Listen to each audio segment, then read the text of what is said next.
And my first job was in 1968 in Head Start. And at that time, I had little notion that I would be there for 47 years, but I actually have I'm so proud of this, that for those 47 years, I have gotten to work with little children, 2, 3, 4, 5-year-olds, 6-year-olds, every week. And I keep doing that.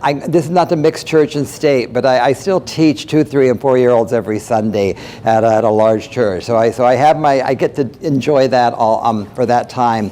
That those young children keep reminding me that I'm not a young teacher anymore. That I have lots of stories about that. That I did some consulting for the Department of Defense schools for a few years.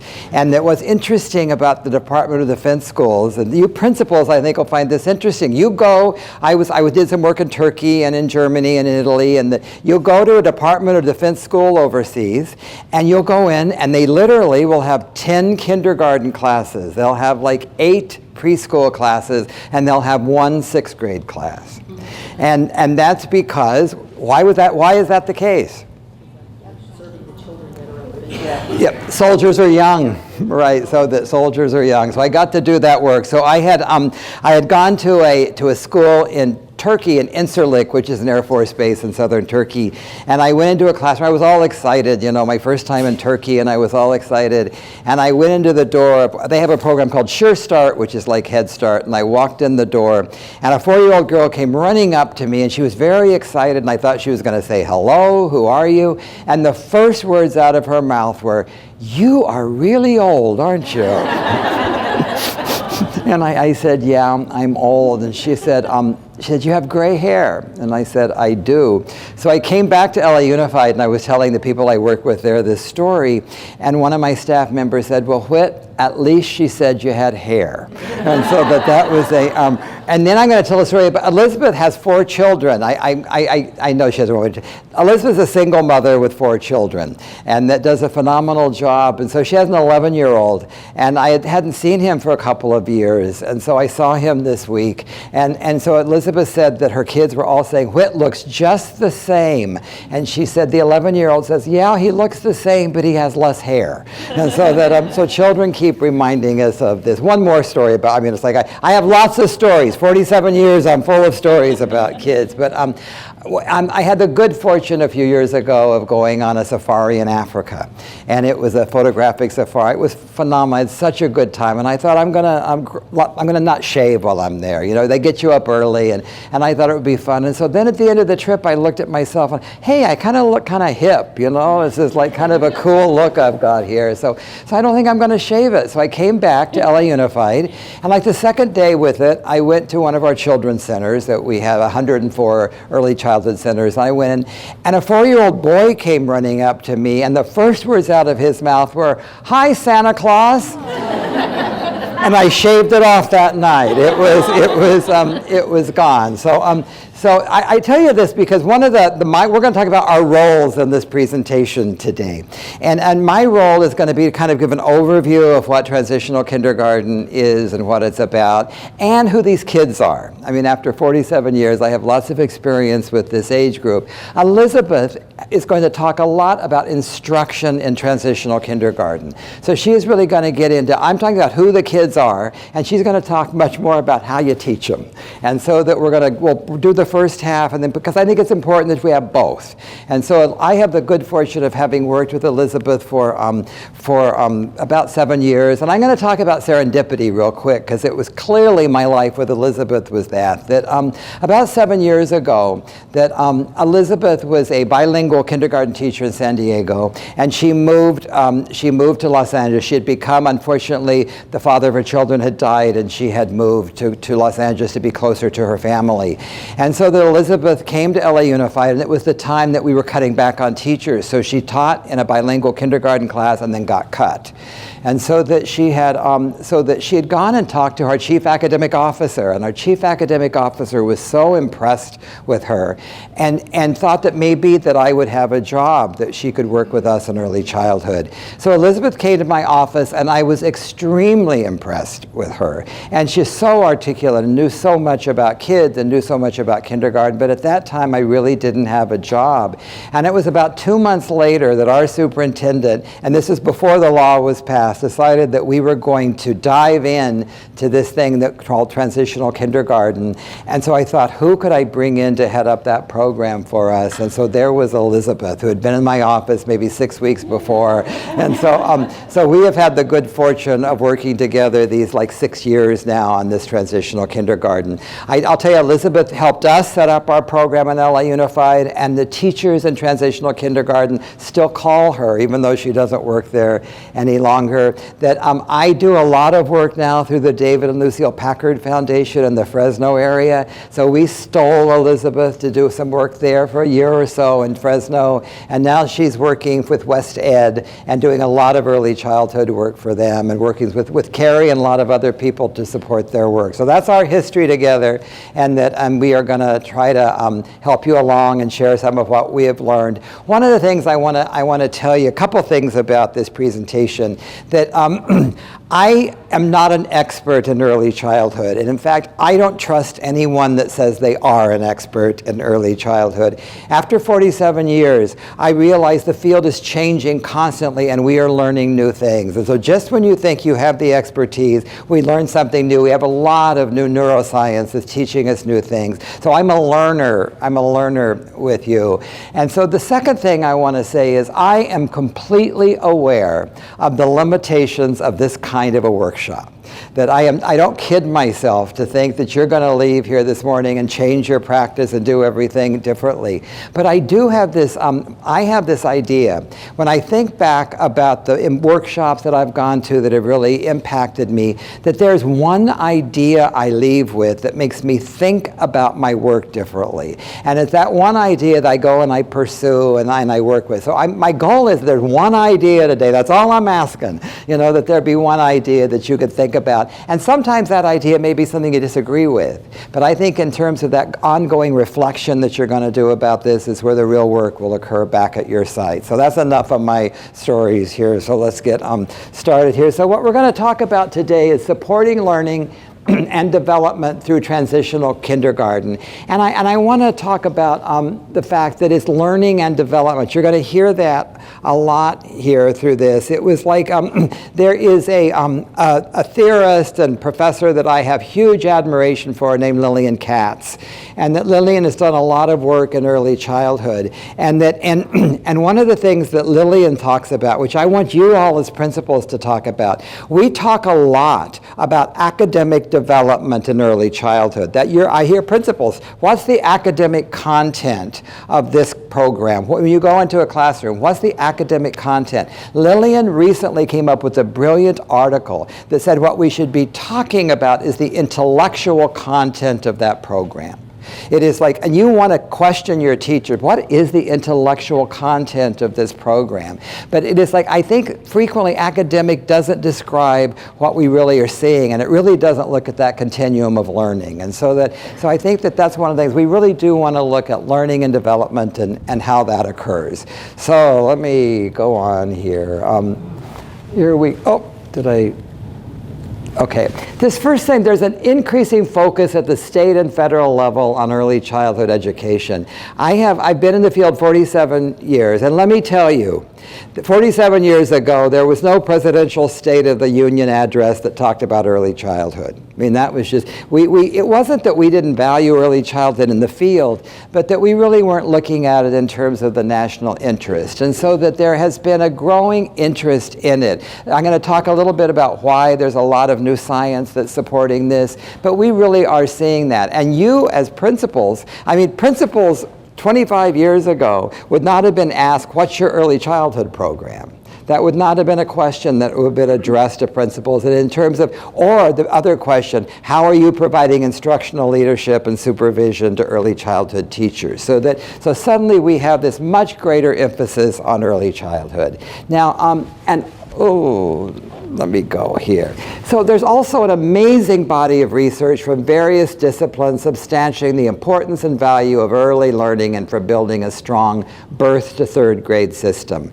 And so that we really have this growing body. Now, one of the things that I'm going to, Jane, I'm going to say something here which is so interesting, and that is this question about early childhood. What is it? Because you talked about your two teachers, and you talked about the one coming from early childhood and one coming from kindergarten. Kindergarten is early childhood. So that when we talk about this, when we really look at all of the science about how children learn and develop, we really do know that this early childhood is that birth to third grade range. There is some really interesting data or interesting research that talks about something that I've always found really helpful to understand. And that is the 3-year-old, the 8-year-old, and this 67-year-old, okay? The 8-year-old learns and processes information more like the 67-year-old does than she does like the 3-year-old does. So there is more change that occurs in the way we learn and process between 3 and 8 than there is after 8. 8-year-olds, when we look at how the way, not the fact, I'm not talking about the content of what they're learning, but the way they learn and process information is very much like the way you and I learn. And here becomes a huge problem for you as instructional leaders.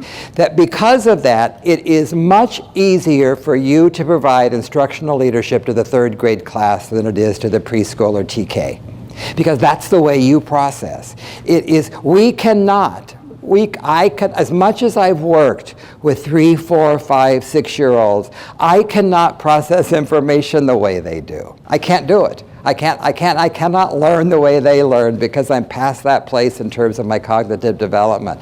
So this becomes a huge challenge for us. How do we get into the way young children learn when it's not the way we learn? And so I think that for you as principals, I think you just need to put that out on the table. It's just a fact, you know. It is a fact that why we have such an, I'm not going to say easy, but easier time with the 3rd grade and beyond in terms of providing instructional leadership as adults. So let me move on here. And okay. Now, this is a piece of information that is all of the research and all of the evidence. This has probably been the most powerful piece of research that we have had, I think, in the last 25 years. The last 25 years. And this comes not from an early childhood person or from a neuroscientist, but from an economist. And this is James Heckman. James Heckman is a Nobel Prize winning economist, and he's at the University of Chicago. And so that what James Heckman was interested in looking at as an economist is what we call return on investment. And so it was like, if we invest in something, what do we get back? And so he was looking at human capital and social capital in terms of return on investment. Oh, I should tell you, you're all going to have this PowerPoint. So that I've had this new theory that I don't like to have people with the PowerPoints because they don't give me enough attention. You know, so that the PowerPoint will be posted on their website. So I feel you're going to get all of this. But so what James Heckman looked at is where we invest our money and what we get back in terms of social return and economic return. And so that what you'll see is that the high over here on the graph at the left is where we get the most return on investment, and that is prenatally and at birth. Okay, and then what happens is we have a decreasing return on investment as it moves on there, so that we see that we have this very, very large return on investment, highest in around birthing, and then it goes down from there. And then we look down here at the school age there, and you see it's really decreasing, and then we look at after we get into job training and post-secondary kind of work, it decreases even more. And so that Heckman, I don't have the chart here, but he also has a chart that shows in the United States where we invest, it is completely opposite. It is a complete switch. We do the most investment in people my age and older, and we do the least around birth and the work in terms of the early childhood. So this has been a powerful piece of information that it is not an accident. It is not an accident that James Heckman was in Chicago and that our president was in Chicago and knew him. That was helpful. I'm going to talk another thing. This is like these inside stories of early childhood. Probably you're not interested in, but they are really important. That there's a woman named Barbara Bowman. Barbara Bowman is like the grand queen of early childhood. She has been around a long time. She was head of what's called the Erickson Institute in Chicago, which is an early childhood institute. Brilliant woman, has written lots on early childhood. Was someone that led a lot of us to new thinking in early childhood. Okay, Barbara Bowman has a daughter named Valerie Jarrett. And some of you may know that Valerie Jarrett is the deputy who works with President Obama. Okay, so that Valerie Jarrett also has a best friend named Michelle Obama. And so here was Barbara Bowman. So her daughter is now best friends with the president's wife. And so this issue that suddenly it's become more prominent, really again with serendipity. I really do believe that. It's a little like Margaret Mead, The Power of One, you know, and so that their Barbara Bowman affected that. But we do see that how people are beginning to listen more to us, that this has been a cry from early childhood people for a long time, but people are beginning to listen. And James Heckman has had a huge influence on that in terms of legislators, where we're not going to, this is not just about helping kids feel good. You know, this is about our economy and what's going to save us money. And the issue for you all, which I think you know, is the cost savings in terms of educational financial output. I mean, the more we invest early on, the less we're going to have to invest in special kind of interventions as kids go on. And the clear relationship. One of the interesting things about Head Start is that, and some of you may have read, it was probably about 4 years ago now, the Head Start outcome study, and where they were looking at those kids in kindergarten and first, and they did not see much difference between kids who had been in Head Start. One of the things that they did not report in that is all of the Head Start studies, the longitudinal studies, show a huge difference in adulthood.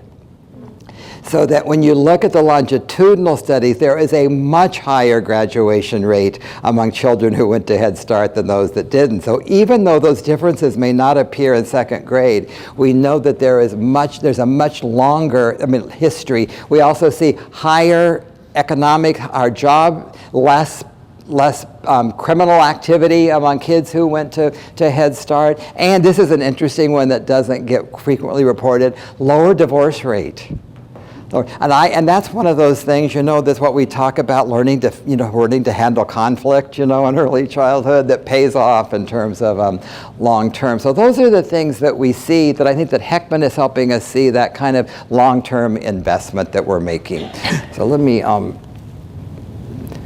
okay, now we're getting into this issue about transitional kindergarten. And I know you know this history, but I think it's important. And I think it's going to be especially important as the future of transitional kindergarten is at risk in California. So I think that you all need to know this history. That first of all, back in 2010, California was one of only four states that had an entry date as late or as early as we did. We had the youngest kindergartners.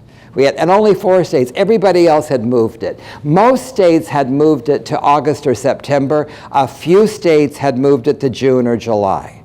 So that what we saw that other states were entering children into kindergarten at a later stage. So then California's kindergarten standards, this was pre-Common Core, California's kindergarten were among the most vigorous in the country. So what we had the youngest kindergartners and the most stringent standards, and that was what we faced in 2010. And then kindergarten programs had become more academically oriented with an emphasis on decoding and paper pencil seat work. So that was the status of where we were at that point in California. And so you need to know that this was not suddenly in 2010, this was not the first time that people in California had been concerned about this. There had been more than 10 legislative efforts to change the kindergarten entry date in California, and they had all failed. So this was not a new idea, that there had been great concern from the kindergarten teachers, there had been great concern from families, there had been concern from principals about that age, but it had never been able to pass. And the reason is that people like Carrie and I, who have been in early childhood, fought it. And the reason we fought changing that age, because when you change that age, those 3 months of kids were going to get nothing. They were going to get nothing. See, California at that point, when we still don't, we don't have any kind of comprehensive preschool program that we fund in California. So what happened was that if you said we're going to change the age, we were going to look at 3 months of kids that were going to wait a year before they got it. And those of us who really valued education felt, no, that's not a good idea. So every time it came up to be changed, here we had the people who were looking at the appropriateness of these kids in kindergarten saying it needs to be changed. But my community, the birth to 5 community, said, oh, we don't want those kids to miss out, even if it's not so appropriate. We want them to have that educational service. So that was where we were in California. So then this man, who I give great credit to, Joe Simidian, was a state senator. And so that he was a state senator in the Palo Alto area. And so that he had, in Palo Alto, they had a program that they had been running for a number of years. It was called High Five. And so what they were doing there was that they were offering to younger kindergartners the opportunity for another year of kindergarten. And that the way they were able to do that was there's a little clause in California's law that a lot of people were not aware of called kindergarten continuance. And what that meant was that this was long before transitional kindergarten. It meant that if a child entered kindergarten and a family and a school district agreed that 2 years of kindergarten was going to be valuable for that kid, they could sign this form called continuance that allowed that. It was not retention. It was not that at the end you decided, oh, this kid's not me, we're going to retain him. This was continuance where along the way they decided this child could do that. So what Palo Alto had done was to take advantage of that and to use this program called High Five. So Joe Simidian was presented with a petition. And the petition was signed by every teacher in Palo Alto. And they came to him saying, we're recommending the change in this, and we're recommending the state look at something similar to High Five. So that I will tell you, in Los Angeles, we had been piloting something at that point that we called transition kindergarten, and so what happens frequently is when the elephant in the room, LA Unified, does something, people start looking. And so what it did was we were taking a gigantic advantage of that kindergarten continuance. Some of the smaller districts had been doing it. Some of them were calling it Preppy K. So we took big advantage of it by entering this. And so suddenly, with Joe Simidian and Palo Alto looking, with LA Unified already doing it, that this legislation was able to pass. So after 10 attempts, this legislation passed in one of the shortest times. He entered this very late in the legislative year, and it passed. And it was very interesting in terms of how it passed. And that is the fact that people said, well, wait a minute, this is going to cost the state more money. Because these kids were now going to create, which was kind of a new grade level. But the advantage was it wasn't going to cost the state more money for 13 years. Because it was, what it says is these kids were already in kindergarten, and so that it wasn't costing us, we were serving them now. It was only going to be when they got the extra year at the end. So our governor at that point, Schwarzenegger, was on his way out. And so he wasn't going to have to pay for it. I mean, it was like, so it was going to be way past the time when he was going to be in there. And those of us that were advocating it felt that in 13 years, the cost savings from these kids having this program would outweigh the cost of having that program in. So the bill got signed. So here we go. What it did was it created a transitional kindergarten, TK, the first year of a 2-year kindergarten experience for those students who were born between September and December. And this is a chart that always helps me, and I share this a lot with people because it's such a nice visual. On the left is where we were in California. Those are the kids that we served. And so that what happened was that we took out that 1/4 of the pie and moved them over to transitional kindergarten in year 1, and then they moved to kindergarten in year 2. So if you hear anyone saying, I don't know what to do with this age group, This is an age group we have always served in California. It's amazing to me when I hear, oh my God, what do we do with these little kids? These are the same little kids that were your youngest kids in kindergarten. So we simply move that, we move that over, and then they get that second year. Okay, now this is, Joseph Midian tells a very interesting story, and it was, this is what the legislation said when transitional kindergarten was passed. Required a developmentally appropriate curriculum aligned with K standards taught by credentialed teachers. That's it. That was all the guidance that was given around transitional kindergarten. Joseph Midian says that he's worked on education legislation forever, and he said every piece of legislation before this that had ever passed, he would hear from county superintendents and from school districts, whatever, about way too many regulations. We need to have some freedom here. We need to have some flexibility. He said that was the argument he heard every piece of legislation until this one. And in this one, he started getting calls, why didn't we have more guidance? We don't know what we're supposed to do. So, but that was a situation that we were, and also some of you may know, it was a very quick turnaround in terms of getting it up and running. So here we had, get it up and basically a new grade level and very little guidance about how to do that. So let me move on there. So, provide the youngest kindergartners with a readiness year that is developmentally appropriate and will better prepare them for success once they enter traditional kindergarten. So this is, this is something that I think is real. This is in our ed code.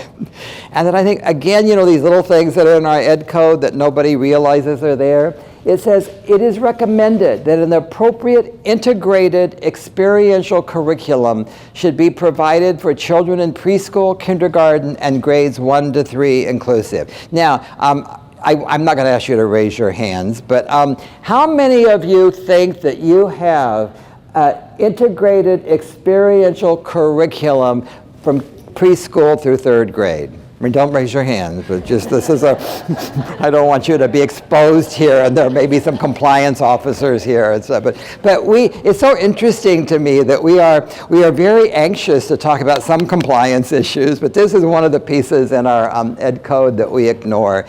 So I'll tell you that it was the hope.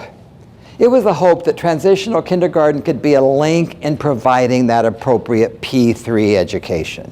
So that it was really initially a lot of people that supported this said, here we have an opportunity to do that bridging. I mean, I know you were talking here about your CPIN person and your kindergarten person sitting next to each other and working to, that was the hope of this, that we'd start to see that kind of bridging within schools and districts and county office of education, that we'd begin to see that bridge happen for that enriched program. So that here was what we saw, building that bridge for children, parents, and teachers. Come on here, Whit, get that out there. Supporting the continuum of learning. So that was that grand idea we had. I mean, that really was this grand idea that transitional kindergarten was going to be that link from children birth to 5 to our K-12 system.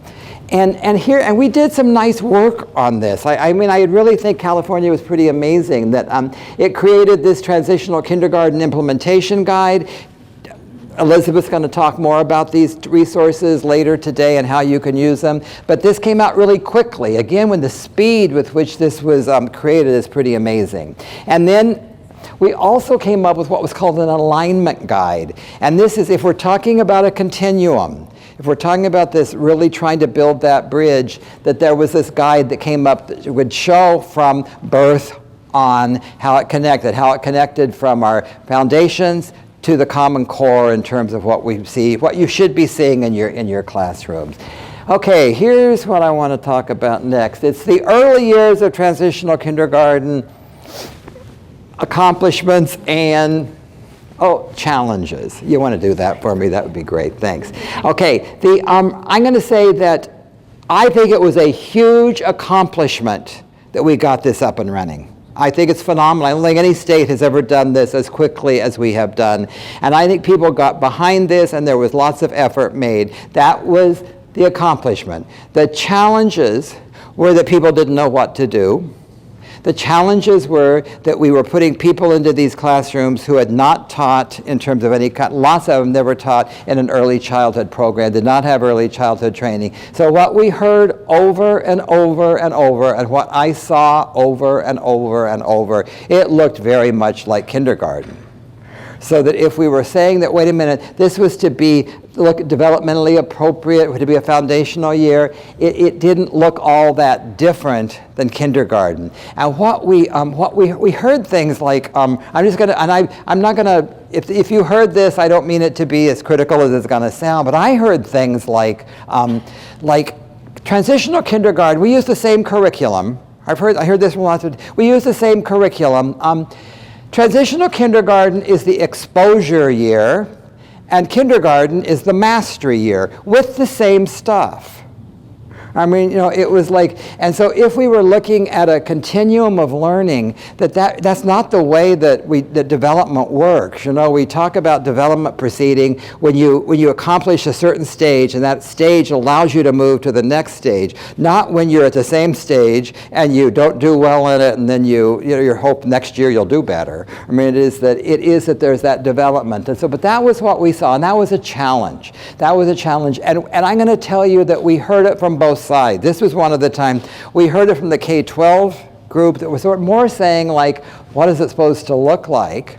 And I'm going to be honest with you, the birth to 5 community was extremely concerned about it. So that they were, the people who had strong history in preschool or working with infants and toddlers were feeling this isn't accomplishing what we had hoped. Because if we felt like those kids were too young for what we were doing in kindergarten, just giving them 2 years of it was not enough. It kind of reminded me, I've worked a lot in early childhood special education, and that and there was a definition, I was part of it, there was a definition of special education was that we found out what a child couldn't do, and then we made him do it over and over and over again. So that so it was like if we found out that these kids weren't ready for that kind of curriculum at this age, and so then we simply say we're going to give them 2 years of that same curriculum, it did not make sense. So that was a huge challenge that we faced. Oh my right here.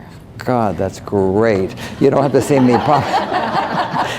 This is like George Bush, you know, when he discovered the scanners at the supermarket. Isn't this remarkable? This is like I didn't realize that this existed. So, okay, so here was this goal. Provide the youngest kindergartners with a readiness year that is developmentally appropriate and will better prepare them for success once they enter traditional kindergarten. That was what we had. So there's that word, developmentally appropriate. So, so that it was like, that was our guidance. That was our guidance about what we were supposed to be doing in transitional kindergarten. So what's the meaning of developmentally appropriate practice? So that I want to talk with us a little bit about that. And developmentally appropriate practice came into this, that it's not that it's a brand new word, but it came into sort of our lexicon of what we're really talking about in education in 1987. And it came in because of this book called Developmentally Appropriate Practice. And this book was published by the National Association for the Education of Young Children. And it was interesting that association is very old, been around for more than 80 years and so, but this book really hit a spark with people because it kind of took all we thought about young children and brought it together into this document. Now you're also, if you can see there, say, in early childhood programs serving children from birth through age 8. So it was acknowledging that early childhood was birth to age 8, and so then it used this term developmentally appropriate practice, and it defined it. Sue Bredekamp and Carol Koppel wrote this book, and are brilliant women, really brilliant women, have been in my field forever, and that and Sue talks about, when Sue speaks, and I love what she says, I spent the first 20 years of my career trying to help people understand what developmentally appropriate practice is. She said, I'm feeling like I'm spending the next 20 trying to help people understand what it isn't. And so, and I think that there's a real misunderstanding on the part of a lot of K-12 people that developmentally appropriate practice means you just let kids play and run wild. You know, that there's no teacher role, that this is about creating nice environments and then kids are going to learn and develop. That is not what developmentally appropriate practice is. So I want to spend a little time talking about what it is. And I'm going to say that, and again, this is what our legislation says your TK classroom should be. So this is how that book and how Sue and Carol define developmentally appropriate practice. So developmentally appropriate practice is the outcome of teacher decision making based on 3 kinds of information. So I want to, the key to that is teacher decision making. You know, so that we have got to help our teachers in terms of the decision making they make. And so as principals and leaders, how are you supporting teachers in making those decisions? You know, there was that horrible era where I actually heard the term teacher-proof curriculum, you know, and now I think we've moved beyond it. There isn't such a thing. You know, there is not such a thing. So how do we help teachers make appropriate decisions? So it's based on 3 kinds of information. And the first one, here we go. Oh, let me go back there. It's what is known about child development and learning. So that if you're going to be a good TK teacher, you have got to know about child development and learning. You have got to know how language develops, how motor skills develop, how math skills develop. You have to know that stuff in terms of development. You cannot just learn about a curriculum because each child, as we know, moves through that curriculum at a different pace. And so it's like, how do you know development? So that what we see is that there's been a huge emphasis on this in terms of sort of that birth to 5 world. That there's, in terms of, if you look at our certification system in California for birth to 5, it really has put a lot of emphasis on this, what is known about child development and learning.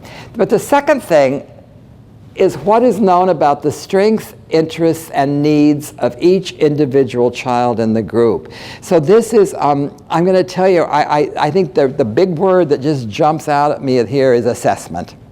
Ongoing assessment. You have got to know where your kids are. There's no way simply knowing child development is enough. You know, if I can't figure out where that kid is and what they're doing, then it's not going to be able to direct. I can't make good decisions if I'm not doing that. So one of the things that Sue talks about, which I love, is she says, if you're talking about holding a teacher accountable, we're talking about holding a teacher accountable. She says she thinks you should be able to go into a room, and she uses the example of blocks. And you're on the floor, and there are 3 kids playing with blocks, and you're working with them. And she says she wants to be able to come up to you and say, what is that child learning? And she said, it is not, and she said, I'm really good, a lot of us are really good at, through block play, you can develop a sense of space and volume and math skills. She said, It's not what can the child be learning through that activity. What is the child learning through that activity? When she said it, I found it like startling. Do you have the ability to really think, come in and look at a group here? I'm in my small group time, you know, and I'm working with 6 kids. What are these kids learning? And as you well know, they're not all learning the same thing. They're not all learning the same thing at the same time. So what are they learning? And then she says the second question. The second question is, what are you teaching and how are you teaching it? So if this is what they're learning, what are you doing? It's like one of the things that's interesting that we have this thing in early childhood about open-ended questions. You know, it's like asking open-ended questions, you know, not so closed and not so single answer, but open-ended questions. One of the things that Sue says about this, there's a right open-ended question to ask at the right time. I go into some classrooms and I hear teachers just like randomly asking open-ended questions that aren't really directed to what that child's learning at that point. And so that you can't ask the right question if you can't figure out what the child's learning. And then the second one, the last one is knowledge of the social and cultural context in which children live. So that you are not going to be able to support that child's learning if you're not looking at the social and cultural context in which they live. Some of you may have been reading a lot, it's been in the paper a lot recently, about the American Academy of Pediatrics is looking at health right now, and there's a big emphasis on social determinants of health, and that they cannot ignore them, and so that they're now asking doctors to do social determinant screening and work with families. We in education have always known about the social determinants of learning.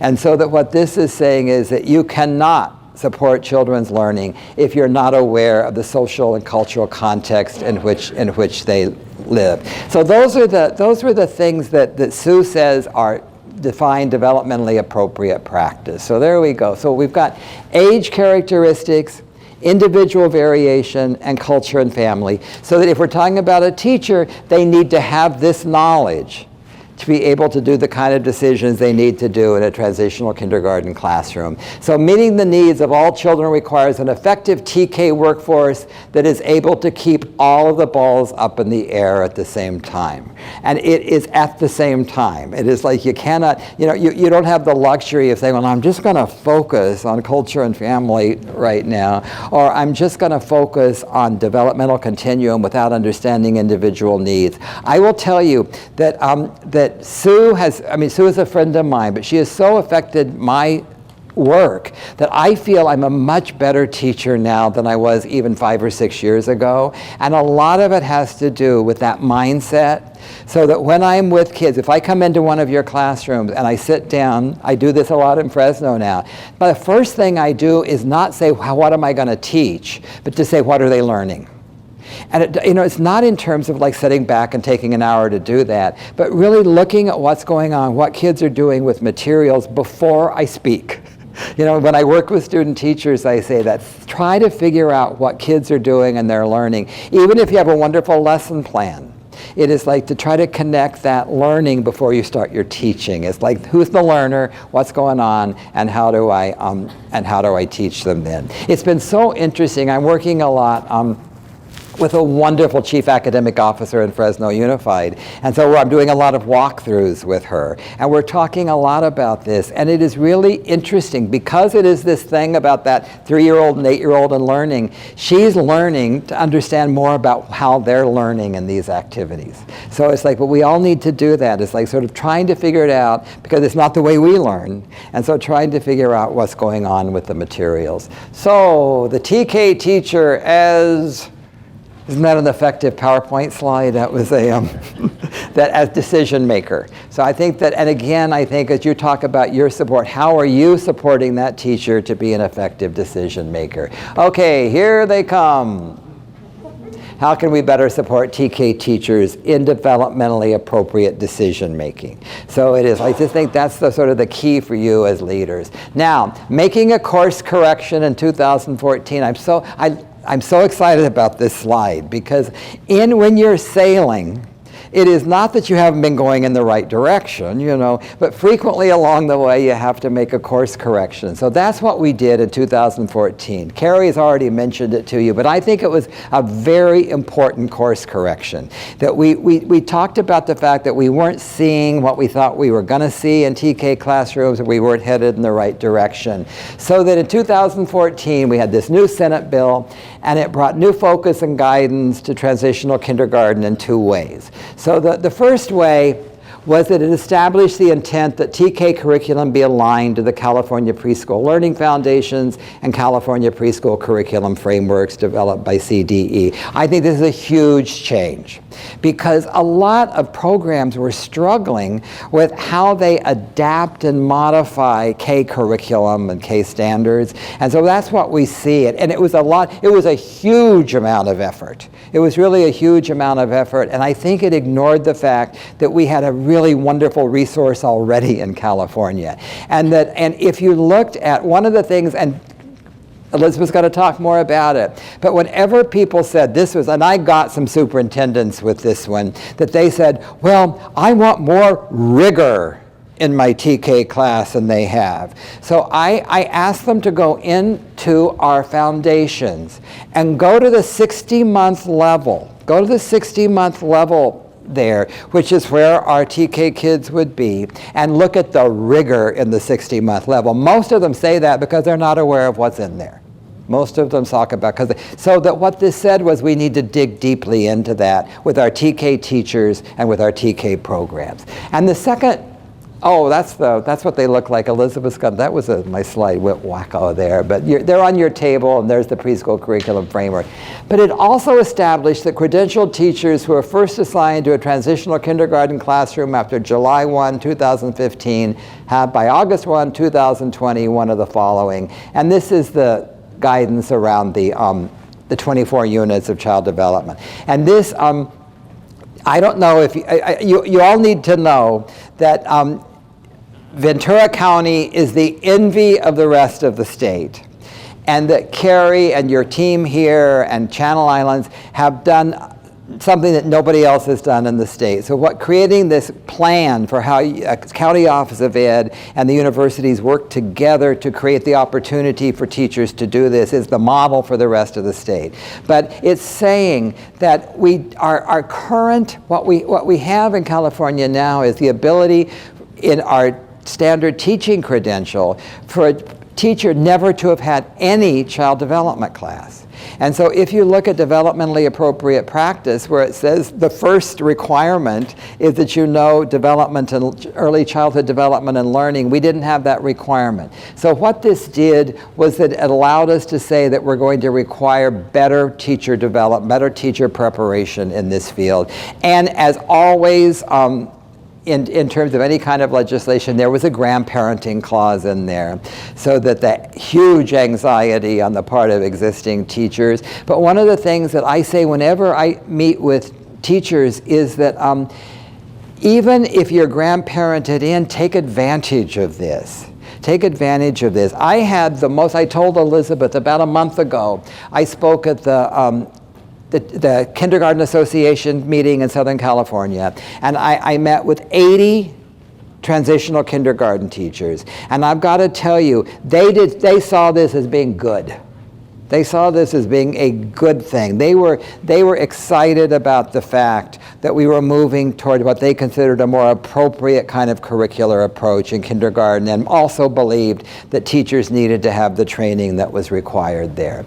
So here we go. Provide the youngest kindergartners with a readiness year that's developmentally appropriate and will better prepare them for success once they enter traditional kindergarten. Now I want to talk a little bit about that. What does it mean for success? What does it mean at the end now of transitional kindergarten? So we're talking about what success look like for this age group. So what is the current research telling us about preparing for success in traditional kindergarten? What's the route? If we're talking about a continuum of learning prenatally on, what's the route that gets there? Okay, and this is for me the most phenomenal bit of research, and this has to do from people like Patricia Kuhl, who's at the University of Washington, that have helped us look at the direct relationship, the connection between social, emotional, cognitive, and language development. They're all connected. We actually see in the brain that they're all connected. This is, and that they all go on all the time together. So let me show you this little, cognitive, language, and social emotional capacities are inextricably intertwined throughout the life course. They're together all the time. So now Whit's going to get his little dig here, and this is like, I think that they can be helpful, but I have concerns about social emotional curriculum. I have concerns about it. And my concern is that social emotional development is intertwined with cognitive and language development all the time. So that when any activity we look at, we should be looking at cognitive, language, and social emotional capacities together. So that you can't have it's like this idea that we can be focusing on math and not be focusing on social emotional development and cognition is a myth. Brain scientists are saying it's a myth. It's a myth. So I think the value of social emotional curriculum is that it may get us into a way of looking at how we integrate it into all the day. But it's not, I go to some places where social emotional curriculum is being given as like, well, we've done our part around social emotional development, now we can be the tough guys around teaching. And so what it's saying is that social emotional development and cognition and language are together constantly. I mean, you all know that. I mean, it's like when you're miserable, are you learning? I mean, you know, come on. It's like it's just, and the same thing is true, you know, clearly for young kids. So, okay, a major ingredient in the healthy development of the brain is the serve and return relationship between children and adults. This is also this very exciting stuff that the brain research is showing us. And I did serve and return is in quotes because it comes from a wonderful man named Jack Shonkoff. And Jack is head of the Center for the Developing Child at Harvard University. And he is a brilliant man. And so he uses that term in helping us understand how the brain develops. It is the serve and return relationship between adults and children that helps the brain develop and children learn. So that, go on there, Whit. Vital connection between nurturing and responsive relationships and interactive language. That there is this, that we know from prenatally on that this nurturing and responsive relationships and interactive language are the key. It's the vital connection to brain development and learning. So here's, you know, this is a zillion years ago when I was in graduate school, this is what we all said. Language is the foundation of literacy. And so I think nobody would argue about that, you know, that we all said that. And I don't think, you know, even my high school teaching friends probably wouldn't disagree with that. What we are learning is that interactive language is the foundation of literacy. So that so it's not just, I mean, there was this term when I was in graduate school, we called bathing children in language. You know, that was a big, we need to, the more language we can get out there to kids, the better they're going to be, the better they're going to be prepared for literacy. What Jack Shonkoff and Patricia Kuhl and others are telling us, it is not bathing the children in language, it is splashing around in the tub with the kids in language. You know, it is that back and forth. The serve and return is the foundation. And what we are learning is that warm, responsive, interactive language is the foundation of literacy. That's that social emotional connection. So one of the things that I have a great story. Some of you may have heard of Ramon Cortines. Ramon Cortines was the superintendent of schools in New York and in Los Angeles 3 times. He was the one that convinced me to become assistant superintendent for early childhood. But that he asked me, when I go out to look at classrooms, what should I be seeing? When I go out to transitional kindergarten classes or and so I gave him this. I said, you need to look for warm, responsive, interactive language. And so I got a call one morning from a principal who was so excited. Mr. Cortines always did stealth visits, so none of you would know. He never called before. It was like he liked the stealth visit. Some of you may know he recently retired at 83, so that he says no more. He's not going to be a superintendent again, but he retired at 83. So he had been a stealth visit. This principal called and was so excited because they were doing a school-wide read aloud. And that he said that it was, you know, so they were looking at different age groups, were doing read-alouds, and so he happened to be there just at that time, and he was very excited because everybody, he knew Mr. Cortines was so concerned about literacy, and so the principal was so excited. And I said, oh, that's great, I'm glad you feel good. About 10 minutes later, Mr. Cortines gets back to his office. This is a true story, and said, Whit, I am very concerned. He said they were doing a read-aloud, and all I heard were teachers talking. And so he said, would you call that principal? So he put me, you know, so the principal literally, who had called me so excited, I had to call back 20 minutes later. And we talked about it, we did some visits. But it is interesting to me. I think it's an important lens to have. And it's interesting to me because what I see in early childhood a lot, I see some very animated, lovely teachers out there who are performing at read-alouds. And they're good at it. They use the voices, they use the puppets, they do a lot of that. But is there this warm, responsive, interactive language going on? Elizabeth's going to talk, what we call dialogic reading. All of these things that we have learned, it is the serve and return is at the heart of learning and at the heart of what we see here. So, okay, this is another man. I have all these, I got to tell you, a funny story was that I did a keynote for Santa Clara County for a big statewide conference they had a couple of years ago. And I was getting ready to do my keynote, and I got one of those forms that I had to sign that talked about not intellectual property rights, and that I wasn't going to, everything that I was going to say was going to be original.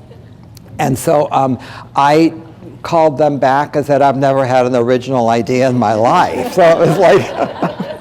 So I titled my presentation "Lessons My Friends Have Taught Me," and so that this is another man who's taught me a lot of lessons. But this is a quote from: "Good instruction for young children is embedded in relationships." This is another person that you could look up his work. He's created an instrument that is used all over the country called CLASS, which is a way of looking at your classrooms in terms of issues of teacher-child interaction, but also environment, and so that he's a brilliant man. He also has a great system called My Teaching Partner, which is an online system for helping teachers, and he has a phenomenal study, which I'm not going to go in now, where they went into hundreds and hundreds of classes of preschool through third grade and looked at the amount of time that was actually spent in quality instruction, and it was not so great. But he's a brilliant man. But he talks about this good instruction always embedded in relationships. It's always embedded in relationship. Now this is, I talked with Elizabeth, and I'm sure a lot of you know this study, but I think it's really important. If we're looking at warm, interactive language as being the foundation for literacy, I think we have to be accepting of the territory and the terrain of what we're working with. And so this was a study that was done in 1995. It's gotten huge press and has been very influential in our work.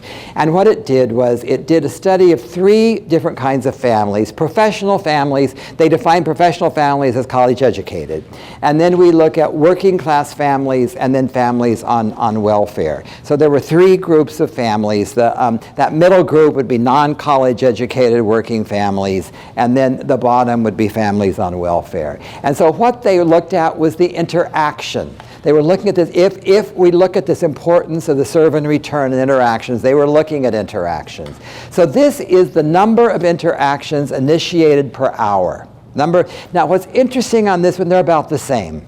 It really is not, I mean, in terms of children and parents, the number of interactions are about the same in all those families. Then we begin to see cumulative language experiences, the number of words per hour. So even though the number of interactions was the same, the length of the interaction, look at the difference here now. So we see more than 2,000 words per hour among the college-educated families and around 500 among the families that were on welfare.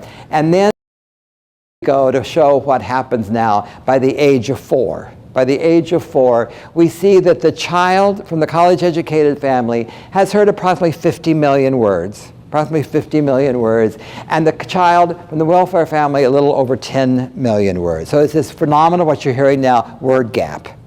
There's a huge word gap, and this occurs before they come to you generally. So some of you probably have state preschool classes or whatever, but this is prior to that. We are seeing this huge gap. So how do we help children and families address this inequity? This is an inequity. This is like, so it's not, this is not a level playing field, you know, this is not, if we're talking about warm interactive language, there's just been less of it. Doesn't even mean the quality might be there, but the amount of it, there's less. So how can we ensure that every child has the positive early learning experience, oh, that one got messed, to support school success? Here they come. Are we ready to support their success? So, folks, before the break, I'm going to make you do something here, and that I got to tell you, this is something I do that when I do it with TK teachers, they eat it up, but I'm not always so sure when I do it with principals, and I don't want to have stereotypes about it. But we want to talk about what are the developmental characteristics and how do we match our instruction to these characteristics. Because Elizabeth's going to talk about instructions after the break. So what we're going to do, we're going to sing a song together. And I'll tell you, it is like I have 2 days before I get to sing at church, and so that I'm going to tell you a quick story about church. This is I attend a large Episcopal church in Southern California, and that I have taught 2, 3, and 4-year-olds there for 35 years, and so I have a lot of kids whose parents were my kids. And so I also take complete credit when any of those kids do well as adults, you know. It's like, I tell parents that, you know, they were able to overcome you guys because of me there and that. But I've done this. And so obviously at a church that in the songs we sing, you know, God is mentioned in those songs. And I also only see these kids once a week. And so it's like, it's just one little time that I get to be with the kids. So I was in a market in Southern California, and I saw one of the families I work with who have a 2-year-old, and she saw me, and she came running down the aisle of the market, and in a very loud voice she yelled out, "Hi God, hi God." It was like, it was such an ego boost for me. Okay, so we're going to sing this song. It's called "Oh Johnny," and I want to tell you about this song. I learned this song from the woman who hired me at LA Unified in 1972, and I've sung this song with kids since then. It's an interesting song in